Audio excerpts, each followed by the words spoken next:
I am in my mid-40s. This is what happened nearly 20 years ago. One day I visited one of my friends at his apartment, which was very old and shabby. There was an entrance to an elevator in the center of the corridor. I can't remember well, but my friend lived in unit 701 or 801 on the 7th or 8th floor. So looking at the apartment building from outside the main entrance, his house was on the far left end. One summer day, my friend said he was alone and didn't have any plans, so we called two of our friends and had a drinking party.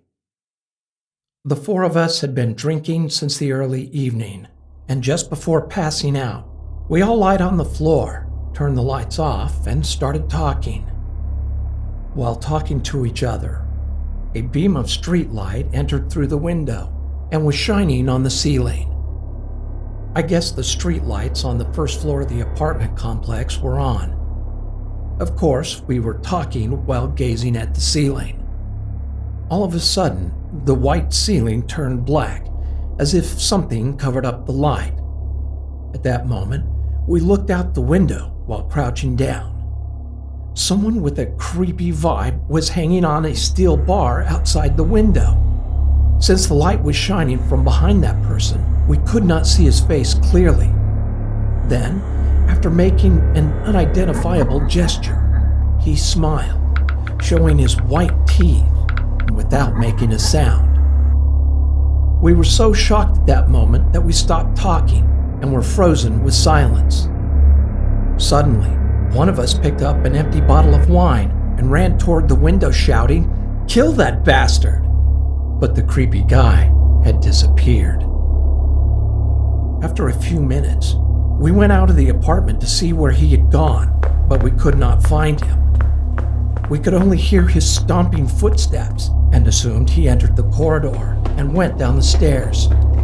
Going down the stairs is the only way that stomping sound could be made. It sounded like he descended to the first floor and was walking around, so we followed down the stairs looking for him, but quickly returned to the apartment, still filled with fear. At first, we thought it must have been a robber or some crazy guy laughing in front of the window. But when we came back to our friend's house, we were all shocked. The distance between the end of the corridor and the window of our friend's apartment was too long for someone hanging onto the steel window bar to jump across. Only a crazy person would try and fall to their death. Ordinary people can't even hold on to the steel bar. We thought that maybe someone had committed suicide by jumping from the roof of the apartment and caught the steel bar while falling. So we went down to the first floor to see if a body was there, but there wasn't a single trace. After that experience, I never visited his house again.